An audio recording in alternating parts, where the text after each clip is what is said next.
Ladies and gentlemen, welcome. For a change, I will today speak in French, since we do have a French-English translation, and also there's an old problem I had. I wanted to convince all my Israeli friends that there is one language in which I have no accent, and this is French. So those who need the translation, please have it. We have it only today. Mesdames et messieurs, au nom du comité d'organisation, je suis extrêmement heureux de vous accueillir. C'est pour moi la réalisation d'un véritable projet que j'avais entrepris il y a plus de 10 ans et qui malheureusement à l'époque, pour des raisons que nous comprenons bien, n'a pas pu se réaliser. Et comme je suis actif au sein de l'Association internationale de droit constitutionnel, j'ai eu le privilège de participer à toutes ces extraordinaires réunions. Je vais vous citer quelques villes qui vous feront rêver où nous avons été. Nous avons été au Chili, nous avons été à Lisbonne, nous avons été à Athènes, nous avons été à New York, nous avons été en Finlande, nous avons été en France à plusieurs endroits, nous avons été en Italie. Et j'ai toujours rêvé du jour où je pourrais avoir tous mes amis, mes collègues de l'association en Israël. Et maintenant, c'est chose faite. Ça a été un travail assez difficile pour lequel je dois d'abord remercier les généreux donateurs et les donateurs dont la principale qualité est de vouloir rester absolument anonymes. Donc, ils sont et restent anonymes et n'ont posé strictement aucune condition. Alors, ils avaient mis à notre disposition un budget. Je vous prie de nous excuser, car même avec un beau budget, il y a une limite. Donc, il n'y a de traduction français-anglais qu'aujourd'hui. Demain, nous avons une demi-journée. Donc, je remercie toutes celles et ceux qui sont venus de très loin. Nous avons plus de 40 participants étrangers, ce qui est tout à fait exceptionnel. Nous avons pu remplir ce bâtiment à nous tout seuls, c'est-à-dire toutes les chambres, et avoir un certain nombre de nos invités à l'hôtel Hayat. Et je remercie également ceux qui m'ont assisté. D'abord, Suzy Navot, professeur Navot, qui est au comité d'organisation avec moi, et Aouva, qui tout le monde connaît maintenant Aouva, et ce prénom qui en hébreu veut dire aimé, donc elle est très aimée, voilà, et dont tout le monde se plaît à reconnaître l'efficacité et la gentillesse, et voilà, je souscris également à cela. Je vais maintenant passer la présidence à mon collègue Martin Scheinin. Mon collègue Martin Scheinin, qui est d'abord le premier vice-président de l'Association internationale de droit constitutionnel, qui est professeur à Helsinki, c'est ça? Non. Maintenant à Florence, oui, mais qui est finlandais, qui est maintenant à Florence, à l'Institut européen, et qui pour nous a été très important, il est toujours, puisqu'il est rapporteur spécial de l'ONU pour la lutte antiterroriste, donc il est déjà venu en cette capacité d'enquêteur de l'ONU à plusieurs reprises en Israël. Voilà. Et je le remercie. Aussi d'avoir accepté, je dois présenter les excuses de Madame Cheryl Saunders, qui malheureusement n'a pas pu venir, et il a accepté de la remplacer, et je lui cède la présidence. Merci beaucoup. Well, thank you very much. Let me only say how grateful we all are for your efforts, so that we have been able to arrive here and have this wonderful occasion to meet again and convene a roundtable. Our president, Didier Moss, will speak in a couple of minutes on behalf of the association, so I limit myself to that. I will hand over to Professor Barak Medina, the Dean of the Law Faculty, in order to wish us welcome on behalf of the local academic community. Okay. The floor is yours. Thank you. The President of the Israeli Supreme Court, Justice Dorit Beinish, distinguished guests and colleagues, I welcome you to the Faculty of Law of the Hebrew University of Jerusalem. It is our great honor to host this conference of the International Association of International Law. in the format known as the Round Table on the issue of constitutional amendments. I would like to thank you all for joining us here in Jerusalem to this conference. I wish you a pleasant and enjoyable visit. I'm sure you will all join me in expressing our deep appreciation to the person who organized this conference, our colleagues and mentor, Professor Claude Klein. Claude is highly influential in shaping our thinking on constitutional law issues.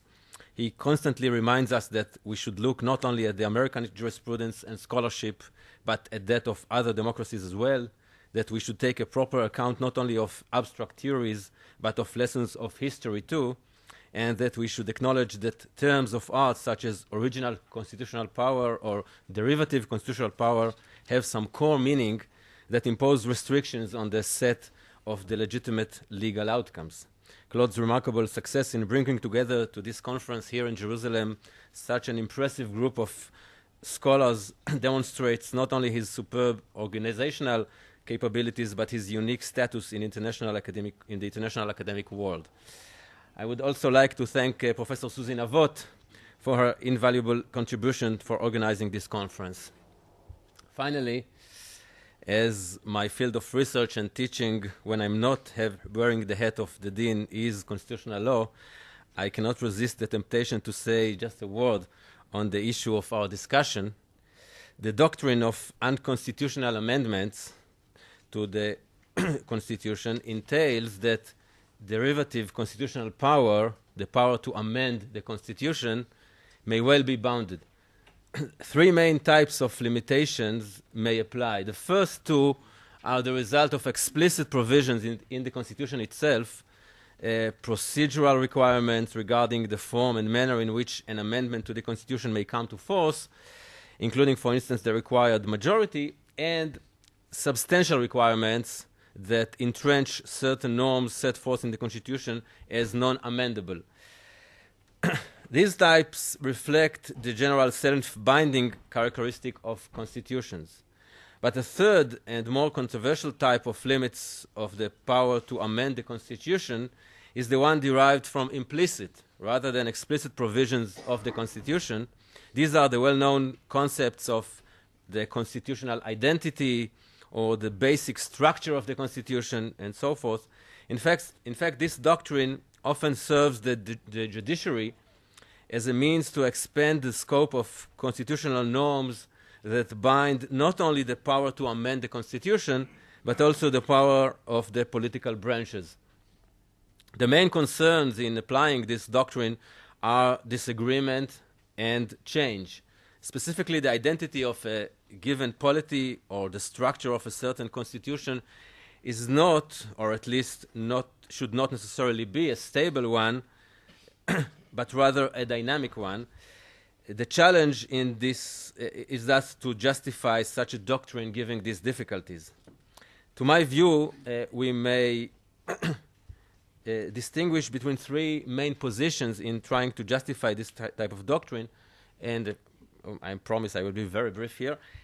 One position refers to the idea of constitutional identity as a source of legitimacy of the provisions set forth in the constitutional document. According to this view, the formation of the Constitution is regarded as a codification of a pre-existing norms and perceptions. It does not aim at creating a new social order or identity. The Constitution is rather a manifestation of an already existing identity.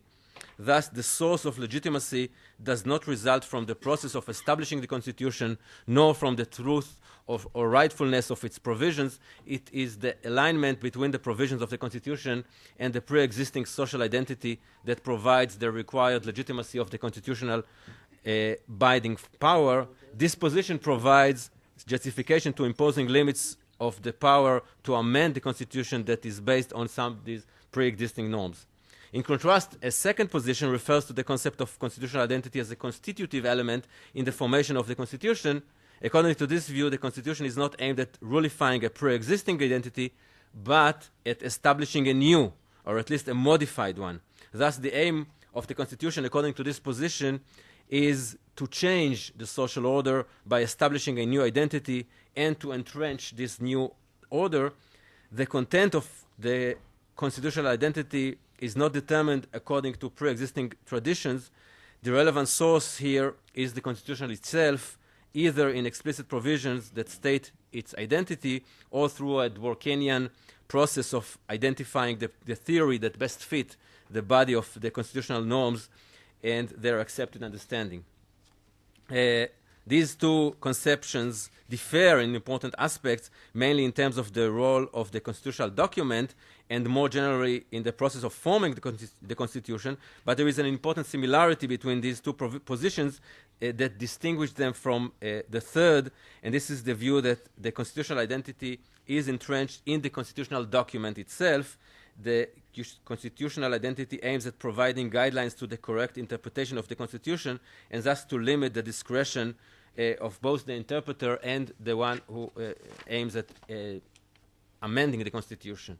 The third approach goes one step further by suggesting that the constitutional identity is an ever-evolving rather than a fixed concept. According to this view, one of the main processes of forming a formal constitution is purposes of forming a formal constitution is not to entrench a certain, either a pre-existing or a new social identity. To the contrary, it is aimed at establishing a mechanism that will enable society to constantly reevaluate and, when needed, to redefine its identity. The critical move here is the definition of the content of the constitutional identity. According to this approach, this thing that binds the power of the current majority or the body that aims at amending the Constitution is not a set of answers or beliefs or traditions. Rather, the constitutional identity is merely a reference to the rule of reason, to the Rawlsian concept of public reason. In other words, according to this approach, which I find a convincing one, constitutional identity refers to a society's commitment to the commands of morality as pure reason. But unfortunately, however, as I said, I was not invited here to discuss the merits of these issues, but merely to welcome you, and I will thus stop here. Again, I wish us all a fruitful and interesting conference, and thank you again for joining us. Thank you.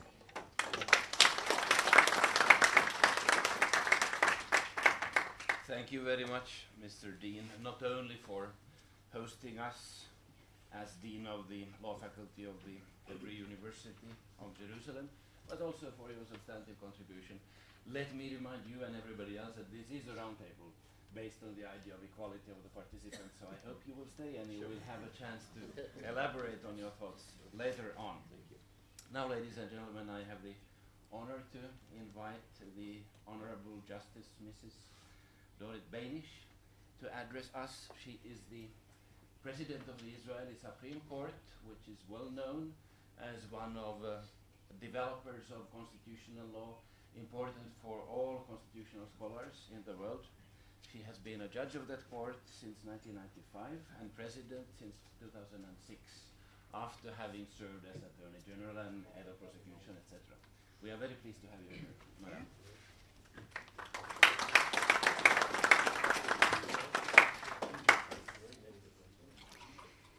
Well, distinguished presidency, Professor Claude Klein, the initiator and of this wonderful conference, allow me to warmly welcome you, distinguished participants and guests from Israel and overseas, to this very specially interesting conference.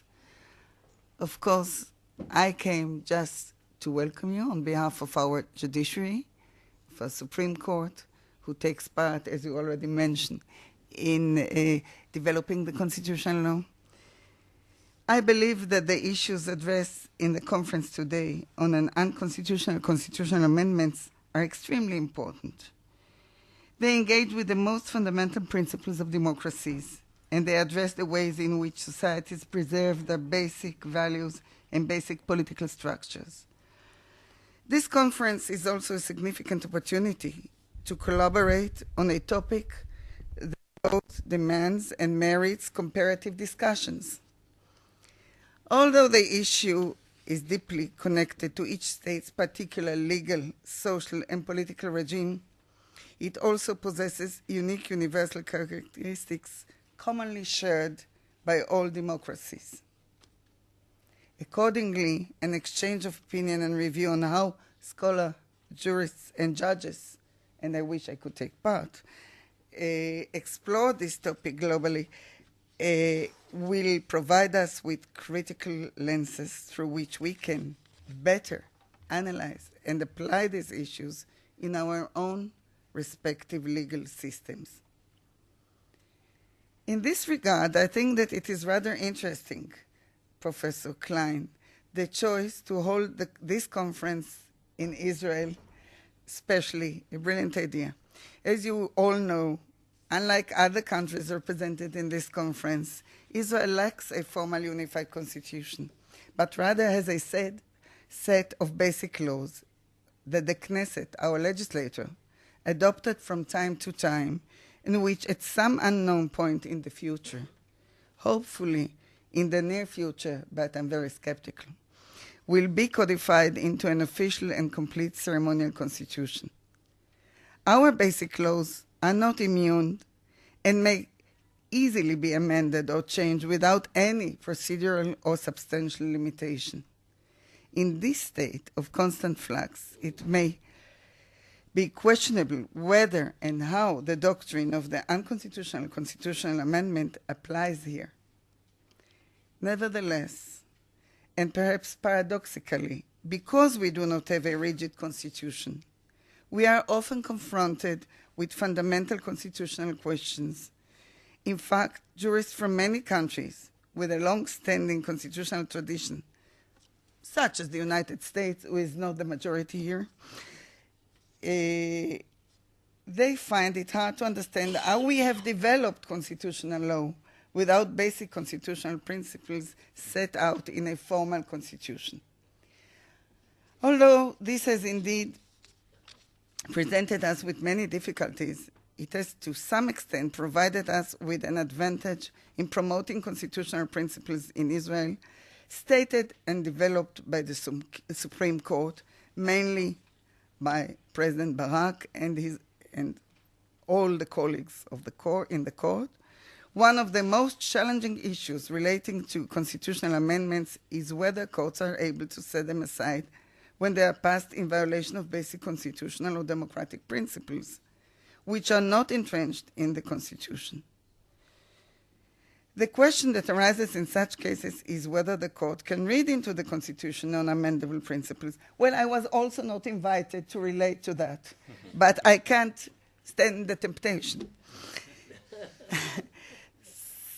We don't have this, of course, those entrenched, eternal, basic principles in constitutions like the Republic form in the government of government in France, or the Turkish model, or the German model. Yet, I'm sure this topic will be discussed in the conference. In Israel, since the early days, when we only had a number of basic laws relating to the structure of government and had no Bill of Rights and not the basic law of human dignity and liberty that we have now, the Supreme Court referred in its judgments to fundamental principles as justifying protection of basic constitutional democratic values. At times, the court referred to the Israeli Declaration of Independence as the source of these principles, although it is of not a constitutional character. At other times, the court was willing to declare that there are certain basic principles underlying our system of law and governance that cannot be undermined. And I believe this will also be the approach in the future. Indeed, many of the most contested issues relating to unconstitutional constitutional amendments are yet to be resolved in Israel. There is a long road ahead of us. Nevertheless, although constitutional matters are in their infancy in Israel, the development of judicial review in the past few decades suggests that Israel is in the process of establishing constitutional traditions and deepening its basic constitutional perceptions, even in the absence of a unified constitution. One can be sure that the issue of constitutional amendments will be discussed and will raise controversies while forming our constitution or in our court in the future. Well, you know, in a lighter spirit, I can mention that the famous story historical perspective, Americans can prove that it is true. But everyone knows that Abraham Lincoln, before he became president and before the Civil War, said that in his famous speech, "Don't interfere with anything in the Constitution that must be maintained, for it is the only safeguard of our liberties." And of course, when he became president, I think the main amendment that he brought, it was most important in the American Constitution. He who urged the people to leave the Constitution intact later promoted the passage of one of the most important amendments, the 13th Amendment, which officially abolished the prohibited slavery in the United States. This suggests that the lifeline of a society, its principles, its goals, and its culture are constantly changing and developing. The true test for the strength of a nation is therefore manifested by its ability to enable progress and change while preserving certain basic fundamental principles that must defy amendment. For us, it is the constant goal to keep Israel as a Jewish and democratic state that respects fundamental democratic values. Well, I wish you a successful conference. I want to thank again Professor Klein for the idea, and also not only idea, but bringing it to reality, and Professor Susie Navot. And I really wish you fruitful and productive discussions today and tomorrow. And I'm so sorry that I cannot take part in it. Thank you. All the best.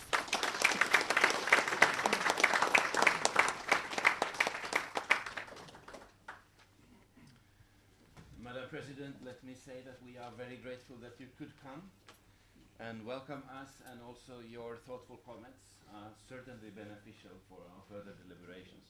We do understand that you may have to leave, but feel free to stay as long as you can. Thank you. We think we benefit of every minute. Thank you. Well, last but not least, in the round of introductions, my dean, our leader, Professor Didier Moos, Conseiller d'État, President of the International Association of Constitutional Law. The floor is yours.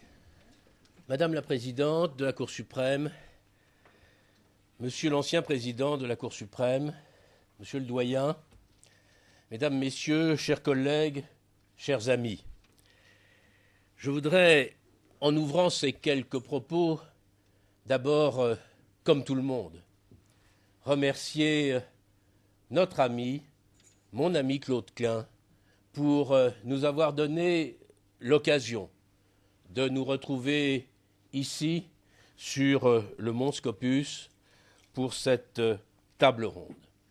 Table ronde qui, dans les annales de l'Association internationale de droit constitutionnel, marquera. Il y a une dizaine d'années déjà, nous avions le projet, à l'invitation de Claude, de nous retrouver ici. Les circonstances de l'époque ne l'ont pas permis. Le sujet d'ailleurs a changé et nous sommes aujourd'hui ici, à Jérusalem, pour une table ronde qui, d'après moi, réunit trois qualités. D'abord, une merveilleuse organisation. Et je remercie en votre nom non seulement Claude et son équipe, mais toute l'université, et à travers vous, Monsieur le Doyen. Et je voudrais aussi associer Madame Klein, qui, je le sais, a soutenu les efforts et l'ambition de Claude. La deuxième raison de ce succès, c'est l'endroit. Peut-on rêver endroit plus magique que le mont Scopus pour se réunir et discuter d'un sujet comme un autre? Nous allons parler Constitution, mais nous pourrions ici aussi disserter sur l'éternité. Lorsque nous ouvrons nos fenêtres et que nous voyons en face de nous la vieille ville de Jérusalem, c'est 30 siècles d'histoire qui nous dominent et qui nous rappellent ce qu'est ce pays et ce qu'est cette terre. Et puis, troisième raison de ce succès, évidemment, le sujet. Des amendements à la Constitution peuvent-ils être contraires à la Constitution?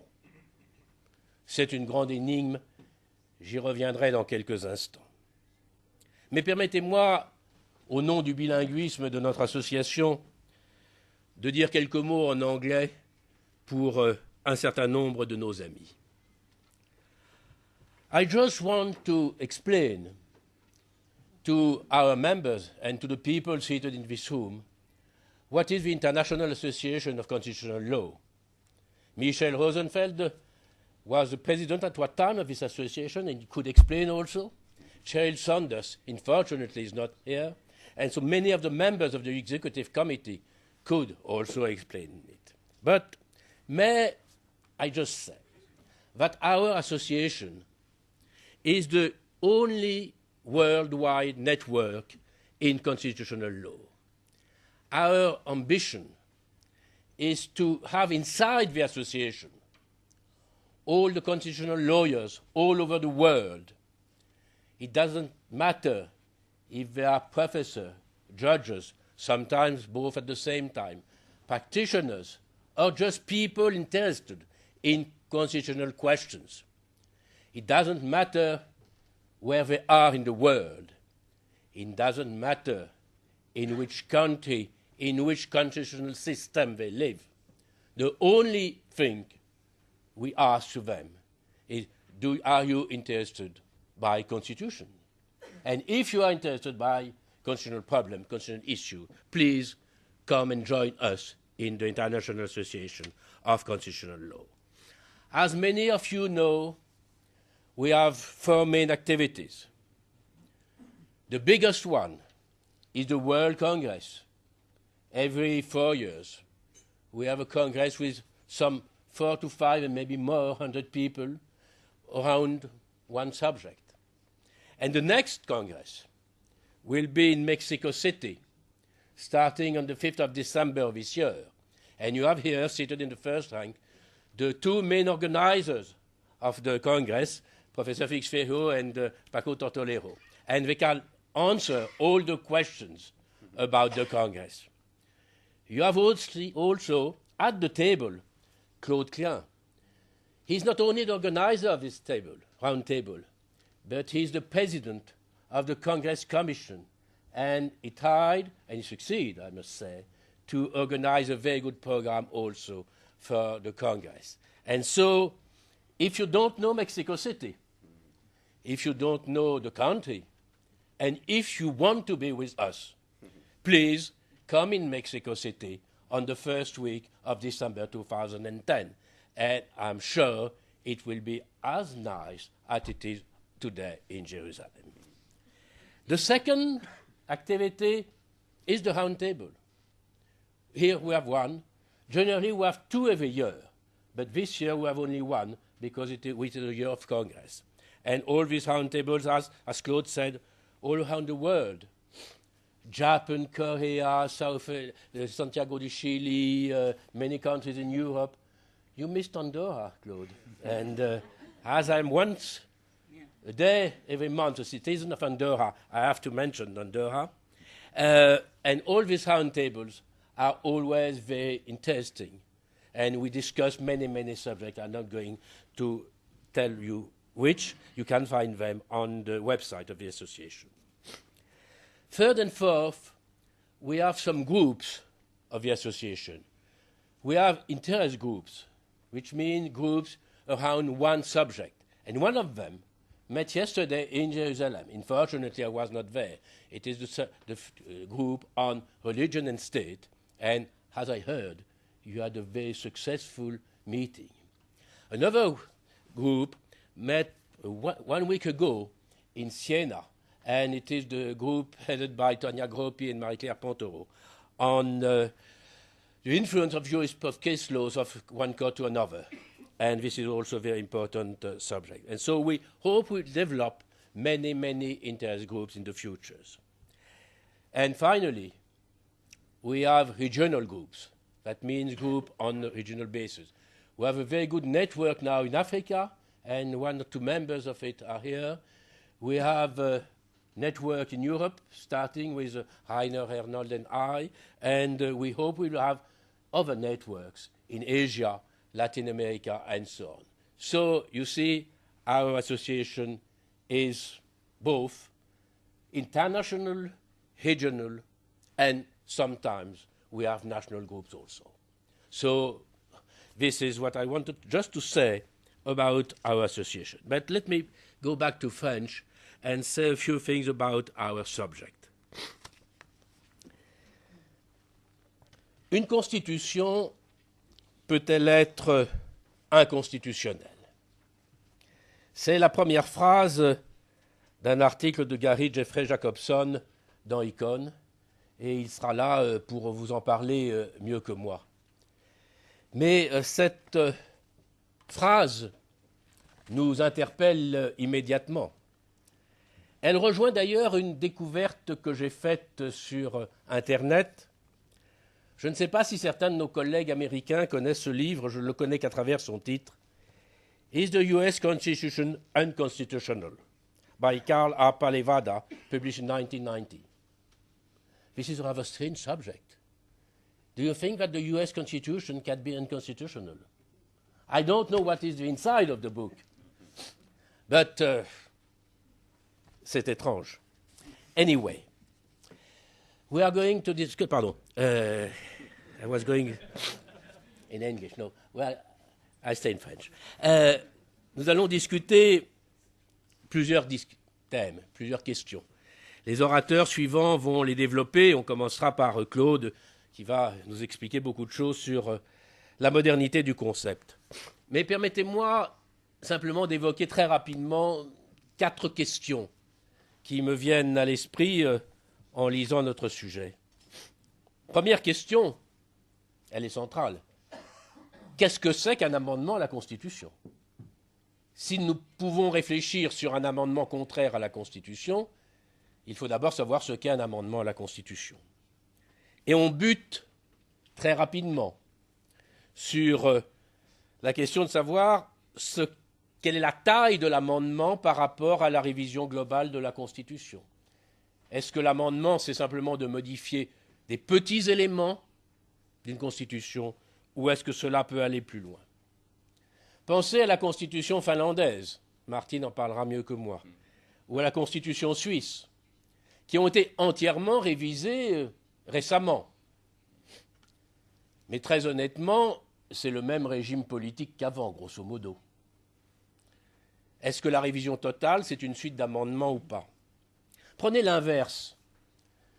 Nous voyons encore dans tous les ouvrages que la Constitution hongroise est de 1949. Il ne reste, je crois, qu'un seul article de 1949. Tous les autres ont été modifiés en 1989 et la Constitution de la Hongrie communiste est devenue la Constitution d'une Hongrie démocratique, un des rares pays où un président de cour constitutionnelle est devenu chef de l'État. Je le dis pour notre président ou l'ancien président, ils peuvent avoir un avenir de ce côté-là. Je n'évoquerai pas la France parce que cela serait trop long, mais nous nous sommes posés aussi plusieurs fois la question de savoir ce qu'était l'amendement et la révision totale, et formellement, notre révision de la Ve République, dans sa version d'origine, n'était qu'une révision de la Constitution précédente. Donc, qu'est-ce que c'est qu'un amendement? J'espère que demain, en fin de matinée, nous le saurons un peu plus.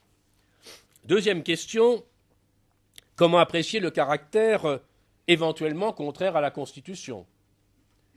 Est-ce que c'est uniquement à travers des conditions de forme, les règles de procédure ou les règles de temps? Par exemple, il y a des constitutions qui ne peuvent pas être modifiées pendant un certain temps après la révision précédente. Je pense à la constitution grecque, puisque Julia me fait signe que c'est le cas. Et il y a d'autres cas où on peut imaginer des procédures beaucoup plus rapides. Mais il y a aussi les conditions de fond.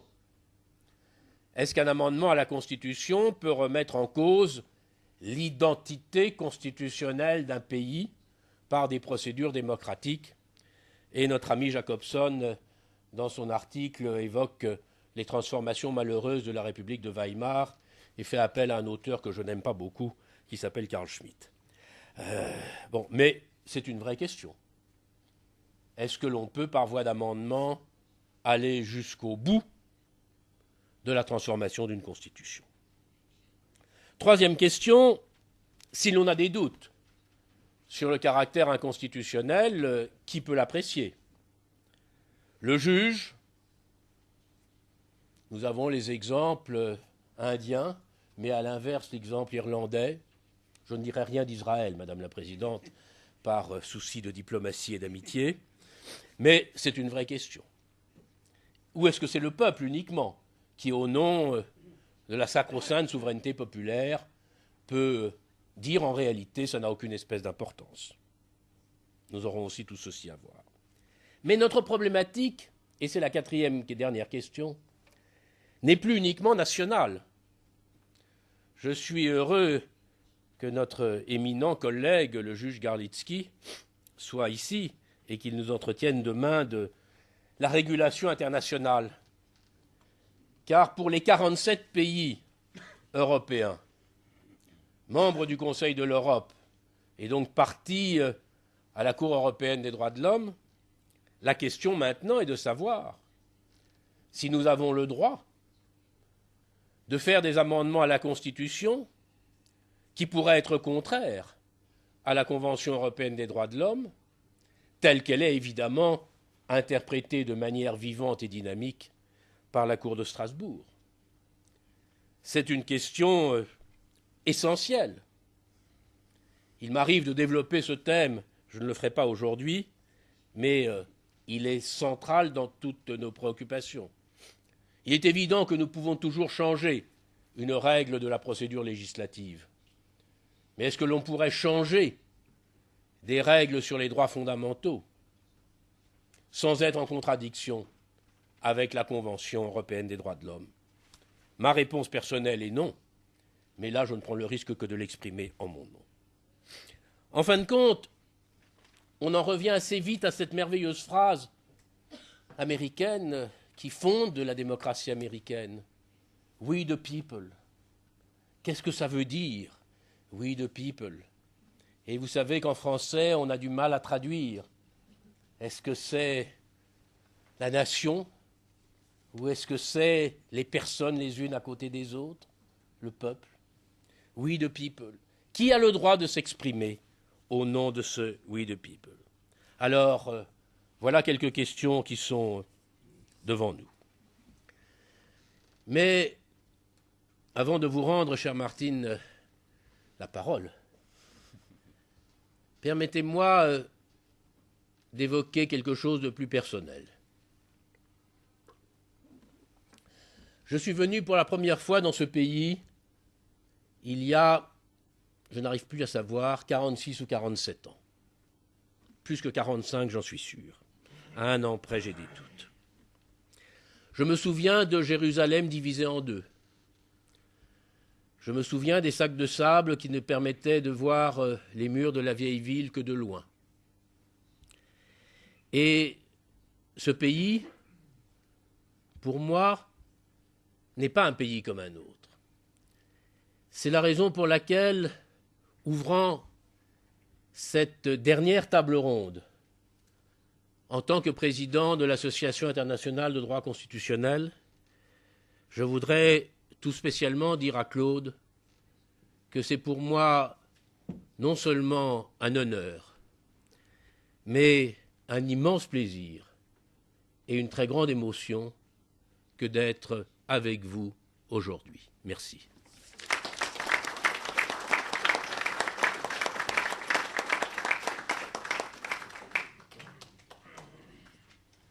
Merci beaucoup, Didier. Yes, absolutely. At this stage, let me pass the best greetings from Sheryl Saunders, who was planned to be presiding this first session. Unfortunately, she couldn't physically be present here because of other commitments and the distance between Australia and the rest of the world. Maybe this reminds us that actually we others are pretty close to each other, and we have many opportunities to come together and convene roundtables and other events. If nothing happens in Iceland. If nothing happens in Iceland. We are now moving to the substantive session, where our first speaker is again Claude Klein, whose paper has the title "The Modernity of a Constitutional Question." Let me now remind the speakers that I will be imposing a time limit of 25 minutes. You should. And we will first have 2 papers by Israeli scholars, and thereafter we will have a short coffee break. So, once again, we look forward to listening to you, Claude. Thank you. For those who need translation, I'll speak in French right now. Mesdames et messieurs, je vais donc vous parler de ce que j'ai appelé la modernité d'un problème constitutionnel. Les puristes du droit, évidemment, pourront se dire que signifie l'expression modernité. Un problème juridique n'est jamais moderne. Il existe ou il n'existe pas, en théorie. S'il y a un problème du contrôle des lois constitutionnelles ou de l'inconstitutionnalité éventuelle d'amendements, c'est un problème qui existe et qui a toujours existé. C'est vrai. Simplement, la question s'est transformée. Et je voudrais essayer de vous expliquer en réalité quelque chose qui est un peu personnel, qui est ma découverte de ce problème et comment cette problématique a évolué. Lorsque j'ai fait ma première année de droit, oserais-je dire que c'était en 1957, mon professeur de droit constitutionnel, qui était un spécialiste du pouvoir constituant, un jour vient nous parler de la loi constitutionnelle de 1884, selon laquelle la forme républicaine du gouvernement en France ne peut faire l'objet d'une proposition de révision. C'était un homme extrêmement sérieux, très très sérieux, mais il a lu cette phrase et il a éclaté de rire. Et il a dit, écoutez, mes chers étudiants, je voudrais que vous m'expliquiez pourquoi cette phrase n'a pas de sens, pourquoi cette limitation n'a aucune valeur. Nous n'étions que des étudiants de première année et nous étions incapables de répondre. Eh bien, il nous a dit tout simplement, si vous voulez rétablir la monarchie en France, on fait voter un amendement à la Constitution qui supprime l'article en question, et puis ensuite, le lendemain, l'Assemblée, ou les 2 assemblées qui détiennent le pouvoir de modifier la Constitution peuvent agir comme elles veulent. Eh bien, c'était comme ça que l'on raisonnait en 1957. La question que je pose, alors qu'il n'y a aucun changement, en tout cas sur ce plan, pourrait-on apporter aujourd'hui la même réponse? Je vois ici mon ami Barak qui certainement expliquerait qu'il faut distinguer entre ce qui est formel et ce qui est matériel, et que si effectivement, formellement, on peut très bien abolir, mais qu'en réalité, une cour qui aurait un peu de courage, il y en a, eh bien une cour qui a un peu de courage viendrait nous dire, mais écoutez, ça ne va pas. Vous ne pouvez pas, parce que vous faites en 2 étapes, je n'accepterai pas ce que l'on appelle, on appelait autrefois un détournement de procédure, ou comme il y a une expression d'un autre auteur que je n'aime pas beaucoup, je reviendrai à Carl Schmitt, parce qu'on ne peut pas échapper à Carl Schmitt dans cette problématique, mais d'un auteur français un peu oublié aujourd'hui qui s'appelle Liévaux.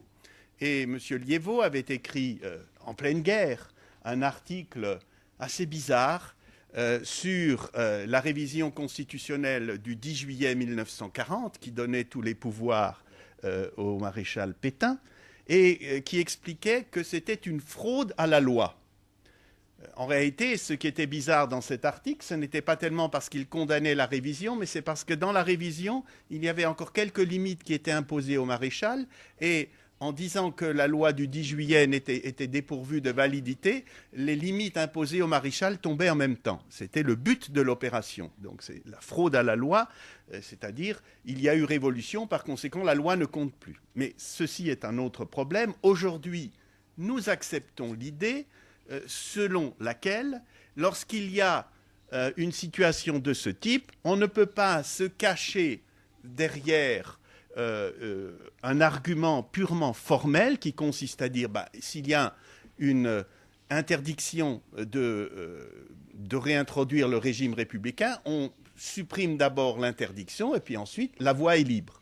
Donc là, nous voyons qu'il y a quelque chose de nouveau qui est apparu, alors même qu'il n'y a pas de transformation de la problématique juridique elle-même. Quelque chose de nouveau est apparu.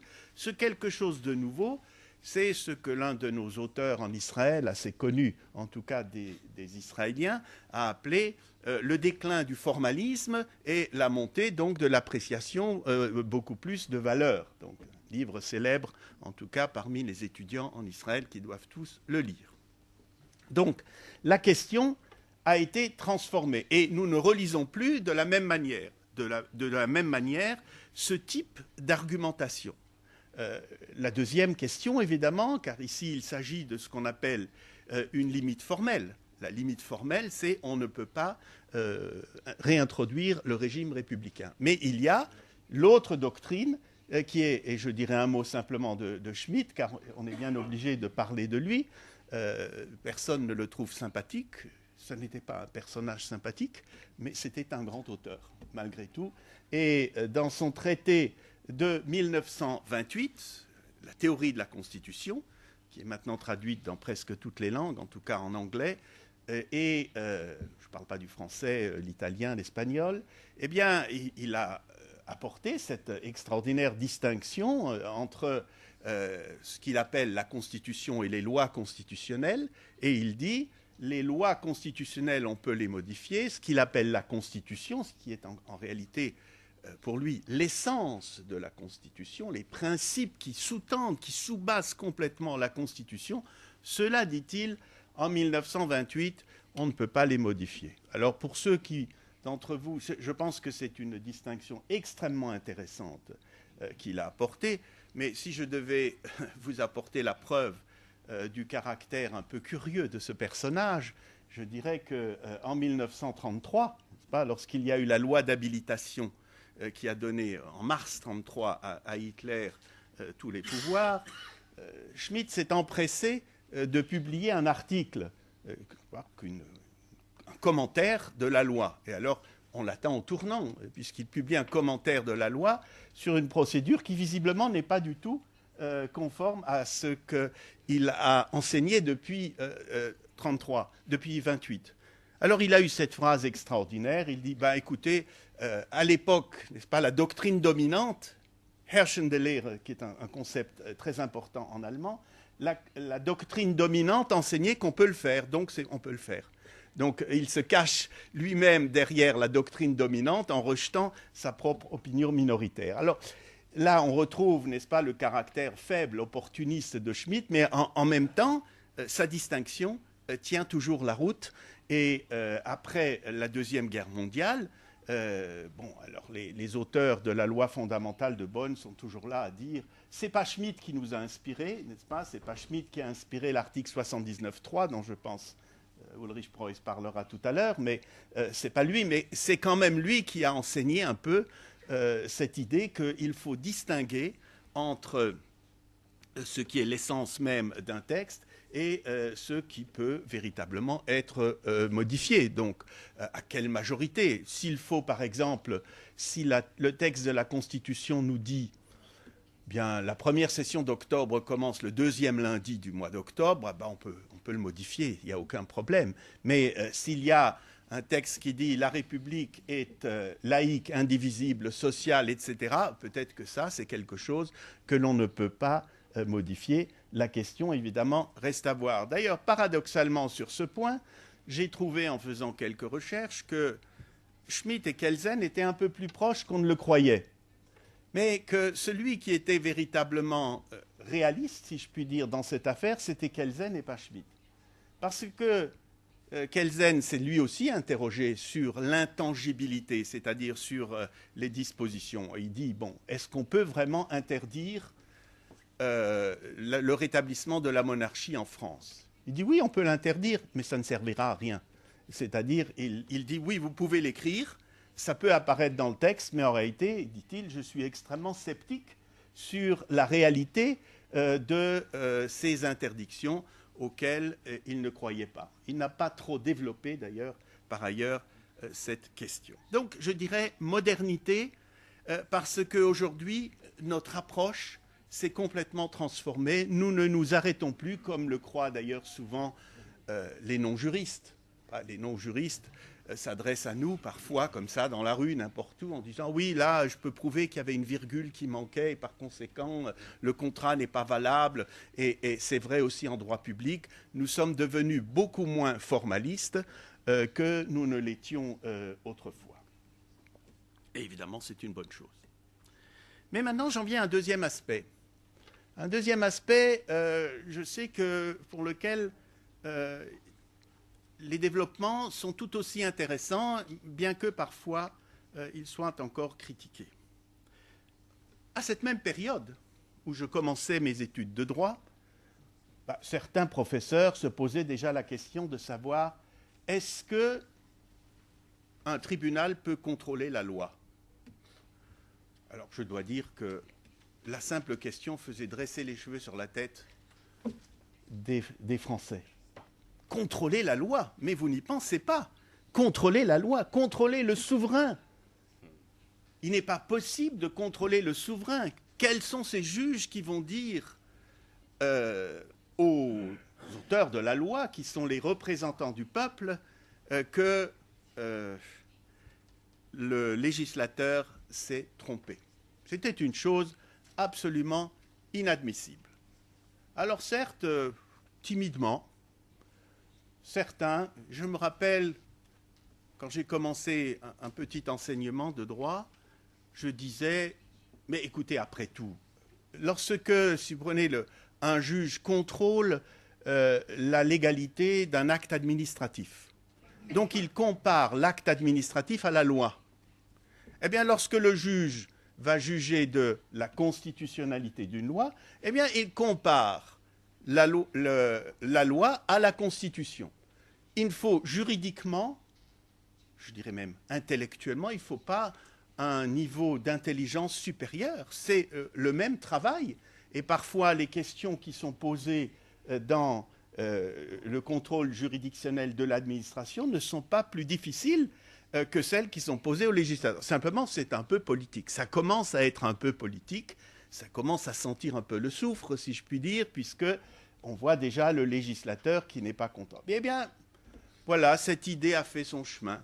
Cette idée a fait son chemin peu à peu, encore que nos amis français qui sont là ici savent qu'il y a quelques jours, la Cour de cassation a réalisé ce que j'appelle un véritable coup d'État constitutionnel, n'est-ce pas? Puisque la Cour de cassation, dans une décision absolument incompréhensible, je prends la responsabilité de mes paroles, n'est-ce pas, a tout simplement décidé que la révision constitutionnelle qui introduisait la Cour de cassation comme filtre pour passer au Conseil, tout ça, ça n'avait pas de valeur et qu'elle l'a mis à l'écart alors que le Conseil d'État l'avait accepté. Ce qui prouve qu'il y a encore des résistances en France et je suis bien curieux de savoir comment cette affaire va évoluer. Alors, mesdames et messieurs, ayant enseigné à un moment qu'en réalité, l'activité intellectuelle qui consiste à comparer le règlement à la loi à la Constitution sont identiques, eh bien, on va tout simplement dire que l'activité qui consiste à comparer l'amendement constitutionnel à un principe qui lui serait supérieur d'intangibilité, intellectuellement, c'est la même chose. Oui, intellectuellement, c'est tout à fait la même chose. Il ne faut pas être plus intelligent pour le faire. Il faut peut-être un peu de sens politique. Certains juges n'en manquent pas. Mais ça n'est peut-être pas suffisant. Parce que là où le bas va véritablement blesser, et c'est un peu la limite en tout cas que j'aperçois à l'heure actuelle, c'est que si l'on examine les techniques de révision constitutionnelle, eh bien, dans un certain nombre de pays, ces techniques impliquent l'intervention populaire. Alors là, pour le coup, si l'on dit le juge va-t-il toucher au souverain, oui, là la question est réelle, n'est-ce pas? Le juge peut-il toucher au souverain? Est-ce que le souverain peut se tromper? Évidemment, Rousseau nous avait enseigné que non, de toute façon, la volonté générale est infaillible. Mais faut-il alors, c'est une distinction que les Français connaissent bien, d'autant plus qu'il y a deux techniques de révision de la Constitution en France, l'une de la révision qui est faite par le Parlement, alors celle-là, ce n'est que le représentant du souverain, même si il se présente comme étant le souverain, et l'autre, ce serait la révision constitutionnelle effectuée directement, soumise à référendum et acceptée donc par le peuple. Alors là, on peut imaginer qu'il y a un petit problème qui se pose. Quand même, le juge peut-il véritablement dire, à l'issue d'une consultation constitutionnelle du peuple, que cette consultation est inacceptable? En réalité, si on analyse un peu, si l'on pousse un peu, on va voir qu'aujourd'hui, les choses se compliquent un peu. Voici le peuple suisse qui a interdit les minarets. Bon, le peuple s'est prononcé, mais il y a encore quelqu'un qui est au-dessus du peuple suisse, notre ami Lech Galiki, qui est au-dessus du peuple suisse et qui va être bientôt saisi de la question de savoir si l'interdiction du minaret est conforme à la constitutionnalité internationale, si je puis dire. Et d'ailleurs, c'est le sujet de son exposé en partie cet après-midi, donc je ne voudrais pas le déflorer. Mais simplement, je signale qu'il n'y a plus de bloc absolu de résistance du contrôle de la constitutionnalité d'amendement. Il y a désormais toute une échelle, et c'est pour cela que j'ai utilisé cette expression, la modernité d'une question qui, sur le plan théorique autrefois, eh bien, elle était la même qu'aujourd'hui, mais aujourd'hui, en pratique, c'est quelque chose qui peut avoir directement une influence sur la vie constitutionnelle de tel ou tel pays. J'ajoute, et je terminerai là-dessus, que reste la distinction qui, celle-là, est vraiment très difficile parce qu'elle met entre les mains des juges un pouvoir d'interprétation alors très poussé, mais il faut quand même le signaler, évidemment. Didier Mauss en a un peu parlé. C'est la distinction entre, je l'ai signalé aussi, les limites explicites et les limites implicites. Pour les limites explicites, si on dit bon, la forme républicaine ne peut faire l'objet d'une proposition de révision, très bien. On sait à peu près, sauf qu'on va définir la République comme l'absence de transmission héréditaire de la présidence. C'est la seule définition que nous ayons. Mais on peut très bien voir un tribunal qui dirait « Ah, mais la forme républicaine, ça comporte encore beaucoup d'autres choses, qu'il n'y a pas seulement l'absence de transmission héréditaire de la couronne, n'est-ce pas ? Il peut y avoir d'autres choses. Est-ce qu'on peut avoir une république qui ne serait pas laïque, par exemple ? Et alors on pourrait voir s'engouffrer par cette brèche tout un contrôle de type tout à fait nouveau. Et nous arrivons alors au deuxième aspect, qui est alors celui des limitations implicites. Il y a un esprit à la Constitution, et cet esprit de la Constitution peut facilement, théoriquement, être contourné.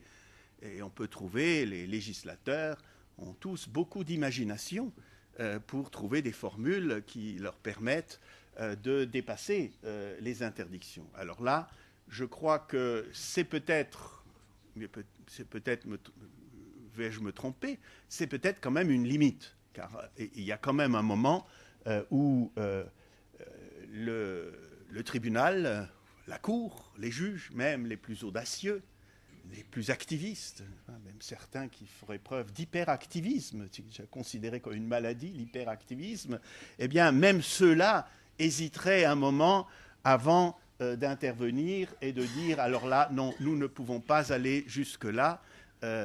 Si c'est ça la vie politique du pays, il faut le respecter. Bon, je crois que c'est quand même une limite. Voilà, je crois un peu, et c'est ce que je voulais présenter dans cette très courte introduction, la modernité d'une question qui va nous tenir en haleine pendant ces 2 jours. Je vous remercie.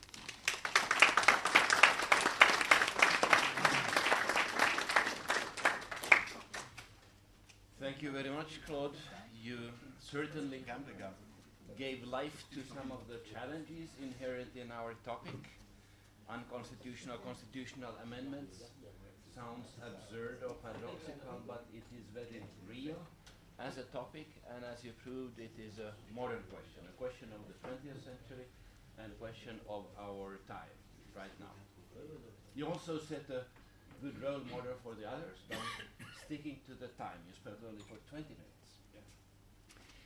Ladies and gentlemen, this is a round table, and it reflects the idea of equality of the participants, and I now have the pleasure to give the floor to a younger colleague, Dr. Sharon Weintal, who is from the Hebrew University in Jerusalem. This university hosting us teaches theory of constitutions and wrote his PhD thesis on the issue of non-amendable provisions of constitutions.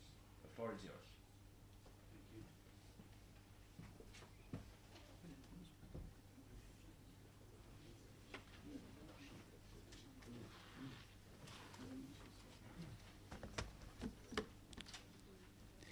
Hello. The distinguished Ms. Justice Dorit Beinish, the distinguished former Chief Justice Aaron Barak, distinguished guests. First, I would like to thank the IACL and especially Professor Klein for this opportunity. I'm very glad to be here. On the first part of our discussion, today we will deal with the nature and function of non-amendable provisions in the Constitution, or as I prefer to name them, eternal clauses. On the second part, we will try to organize the comparative data regarding this unique constitutional tool into useful categories. Finally, we will try to trace the essential elements of any proper eternal clause. Eternal clause is a non-conventional constitutional tool, highly controversial and highly problematic to constitutional theory. Nevertheless, I believe it's an essential social tool in every democracy, especially in a multicultural and divided society. This tool can be used to regulate dialogue between the rival majority and minority groups and protect society from a one-sided constitutional revolution. We can all imagine where would the Turkish society be by now without the constitution protection provided by Article 4 to Ataturk's secular republic against the one-sided Islamic revolution. A helpful illustration to the theoretical problems aroused by the use of eternal clauses is the internal contradiction in Germany's basic law. On the one hand, Article 79.3 limits the power of the Constituent Assembly to amend the basic law and practically declares the eternal status of several elements of German federation, like its commitment to democracy, human dignity, and federalism. On the other hand, Article 146 recognized the absolute power of the German people to abolish the current basic law altogether and replace it with a new constitution. Another example is the highly controversial Article 7a of the Knesset Basic Law in Israel. This article functions as eternal clause by banning any political party or candidate who seek to undermine the existence of Israel as a Jewish and democratic state from taking part in the national election to parliament, which function also as the Constituent Assembly. The Israeli court was wise enough to give the article a narrow interpretation, and by this letting almost every revolutionary Arab Israeli political parties off the hook. but nothing is more confusing, controversial, and by Firstman terminology, highly suspicious of being retro-constitutional approach than a court-made eternal clause. For example, let us look now at the basic structure doctrine adopted by the Indian Supreme Court. Although I am a strong supporter of a court-made eternal clause, it seems like the Indian court has failed to provide a proper theory to back its judgment that the Indian Parliament, as the Constituent Assembly, is limited to the basic structure of the Constitution, but a separate constitutional organ might hold the original constituent power. Moreover, we shouldn't forget the basic legitimacy problems, the pre-commitment problem and the intertemporal pre-commitment problem, which also known as the dead hand problem, which are at the highest peak considering a constitutional tool that even implies the eternal status of any social value.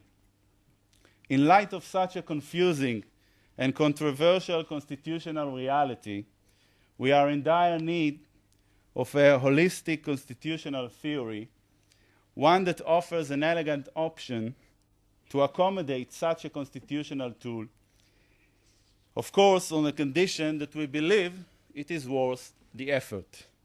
As I see it, a modern legal system that adopts eternal clauses, and if I may say, all constitutional democracy should do so, establishes a three-track democracy. Such a democracy is committed to block any attempt to impose one-sided constitutional revolution by using the first or the second track of expressing the collective will of the people.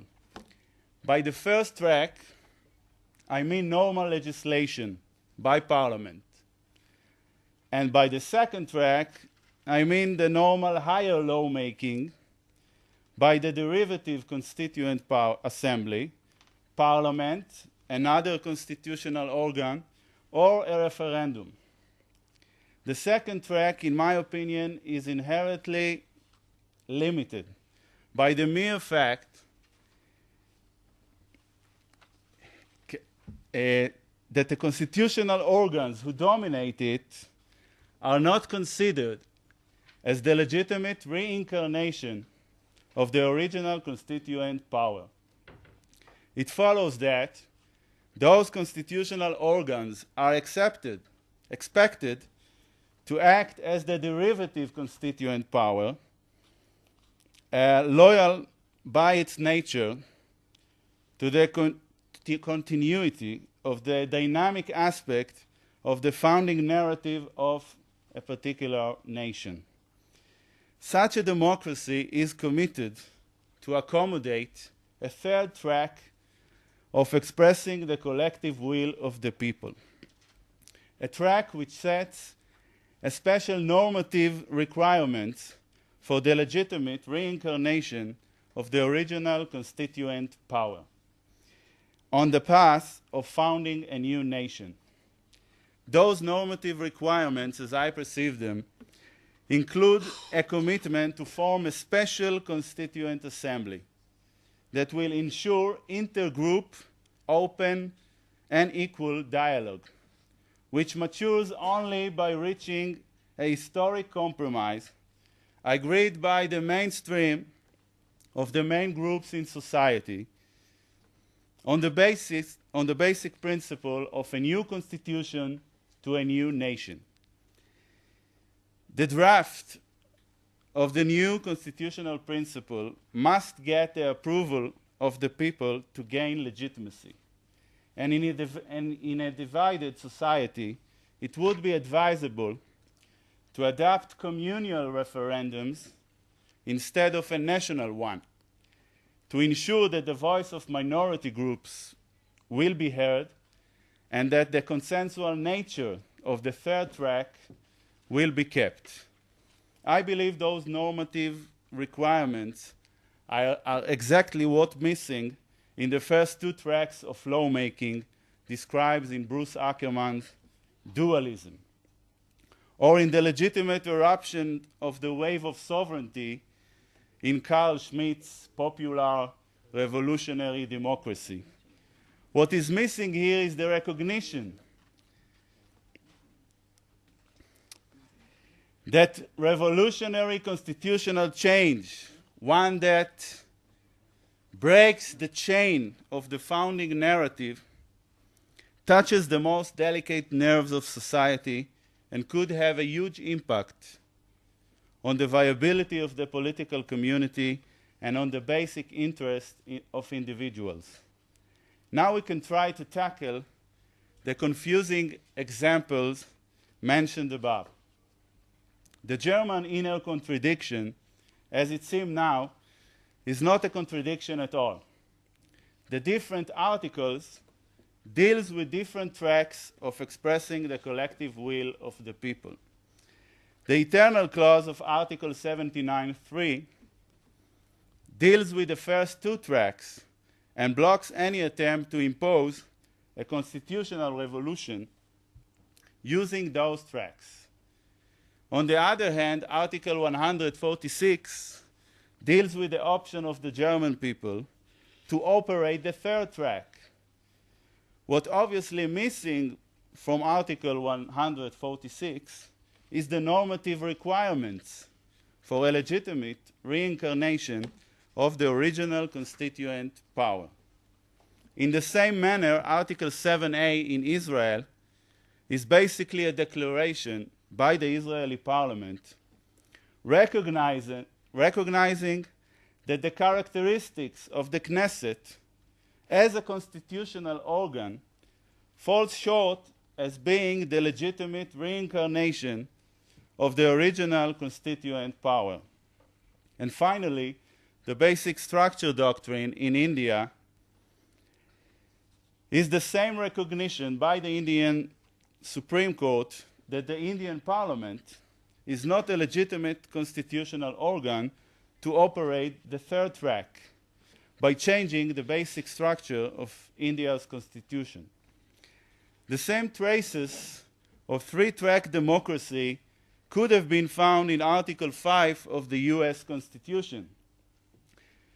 That is why, if one recognizes the superiority of constitutional conventions method of proposing amendments over the congressional one, but only the Supreme Court of California was ready to do so, and on the basis of the different methods mentioned in the Constitution of California, required the operation of the first one whenever an amendment amounts to a revision of California's constitutional order. Now let us turn to the comparative data regarding eternal clauses in order to organize them in useful categories. One useful distinction deals with the nature of the social values protected in eternal clauses. We should view eternal clauses as the heart and soul of the Constitution, a part that holds the collective recipe for nation building to ensure social evolution and human progress.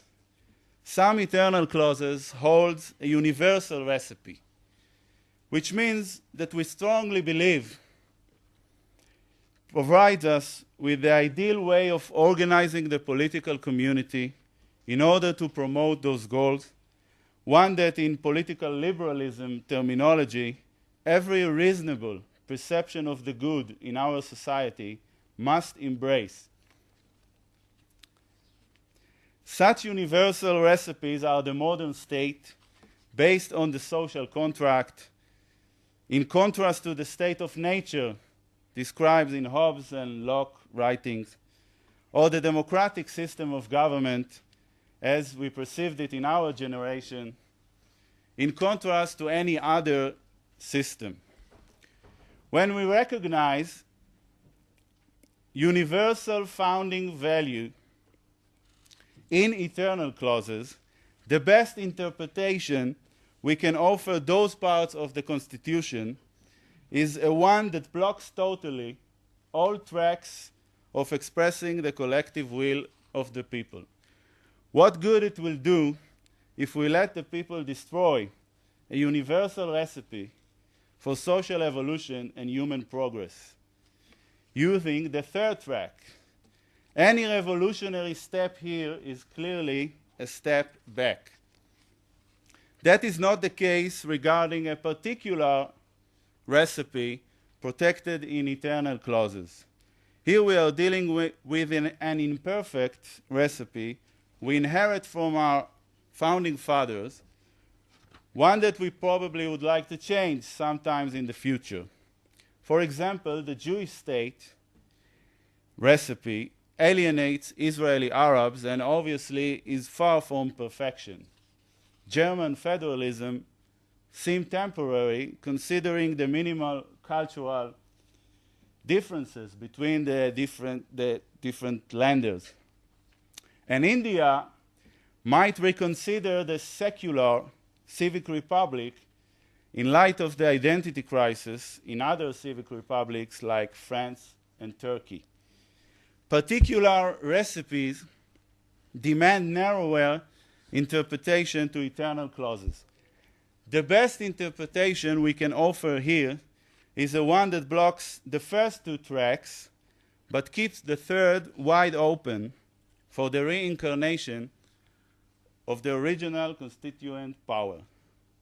In this way, we will be able to regulate a constant process of fine-tuning as a collective effort to correct the imperfections of our nation without risking its universal achievements.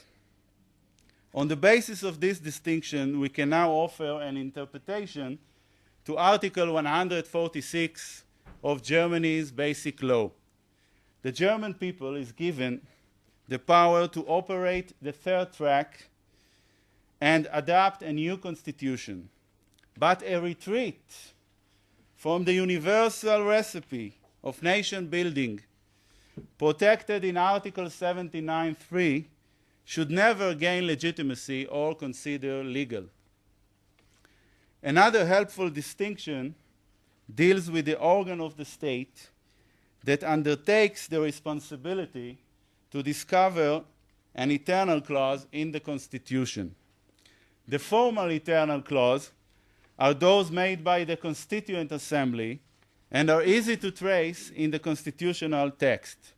We have mentioned earlier Article 79.3 of the Germany's Basic Law, Article 4 of the Turkish Constitution, and there are many other examples like Article 89 of the French Constitution, Schedule 4 of the Interim Constitution of the Republic of South Africa, and so on.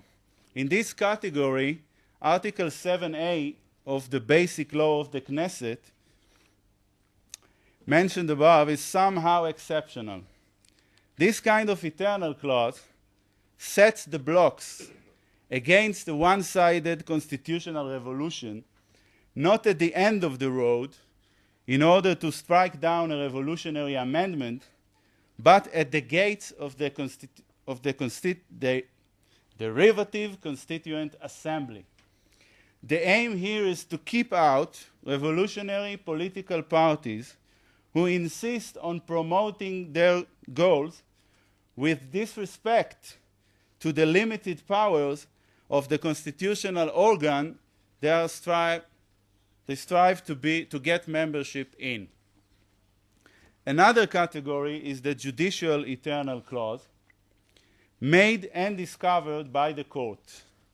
Of course, this category is much more controversial and involves another basic legitimacy problem mentioned in Alexander Bickel's work, which is the famous counter-majoritarian difficulty. As I see it, this counter-majoritarian nature is exactly what makes the court fit to bravely face a one-sided constitutional revolution and protect the normative requirements of three-track democracy. I would like to focus now on the different doctrines the court uses in order to discover a judicial eternal clause. One doctrine that was mentioned above is the basic structure doctrine, used by the Supreme Court of India. Another doctrine is the unwritten fundamental or basic principles doctrine, introduced to the legal community in Israel by Chief Justice Barak and Justice Cheshin, the recognition that some unwritten basic principles are floating somewhere above the written constitution in the pyramid of norms equals to the protection, to their protection in a formal eternal clause. Under the wings of this doctrine, we can gather the natural law doctrine promoted in Israel by Justice Cheshin. Again, if some basic natural rights are universal, pre-political, and stand above the written constitution of a particular state, they actually enjoy the same status as if they were included in a formal eternal clause. Finally, we can trace another doctrine in the rule of recognition for constitutional norms introduced by Chief Justice Barak in the famous United Mizrahi Bank case, a doctrine we can name the misuse doctrine. Barak considered adopting a rule of recognition that will lower down a norm that only appears to be a constitutional norm, but actually equals to a misuse of the constituent power. A typical misuse can be overprotecting values unworthy to be included in a higher law. For our concern, a misuse can be an attempt to impose a revolutionary constitutional change by exceeding the limited powers of the derivative constituent assembly. The last branch that can be involved in the discovery of eternal clauses is the executive branch. Lincoln, in his famous speech, put the unity of the nation in light of the South's threats of secession as the number one reason for waging the Civil War. This is an act of the executive branch discovering a founding value worth fighting for. Of course, using force against your own people is probably the worst alternative in enforcing an unwritten eternal clause and should be kept as a last measure. In the last part of our discussion, I would like to examine a typical eternal clause and strip it down to its essential elements. First, every eternal clause must include a declaration of the eternal status of its content. For example, amendment shall be inadmissible in Article 79.3 of Germany's Basic Law. Second, every eternal clause must include a strong superiority clause. A conventional superiority clause provides superiority to the Constitution over any other norm in the legal system and grants the court with the power to strike down any lower norm that is inconsistent with it. A strong superiority clause goes further to provide strong superiority to eternal clauses over any other constitutional norm and grants the court with the power to strike down any amendment to the Constitution that is inconsistent with it. Strong superiority clause can be explicit, as it is in Article 71 of the Interim Constitution of South Africa. Article 71 requires that any future constitutional text gets the Constitutional Court approval that it complies with the eternal clause of Schedule 4 before it comes into force. The 96 Constitution was no exception and had to pass this unique process of judicial review. In the absence of an explicit strong superiority clause, courts had to step in and fill the gaps by creating a judicial one. The judicial intervention took place on the lower level to establish conventional superiority clause in the famous Marbury case in the United States and in the monumental United Mizrahi Bank case in Israel. The same intervention took place on the higher level by the Brazilian and German court to provide eternal clause in the Constitution with strong superiority over future amendments. Third, every eternal clause must include limitation clause to finally screen future amendment to the Constitution in order to avoid over-constraining the majority will. A proper limitation clause must separate between a regular amendment, which constitutes only an infringement to the protected values, but still is consistent with the founding narrative of the nation, and to a revolutionary one, which constitutes a violation to those values and exceeds the powers of the derivative Constituent Assembly acting in the second track. Most eternal clauses suffer from the absence of explicit limitation clause, passing the buck to the court to create judicial one.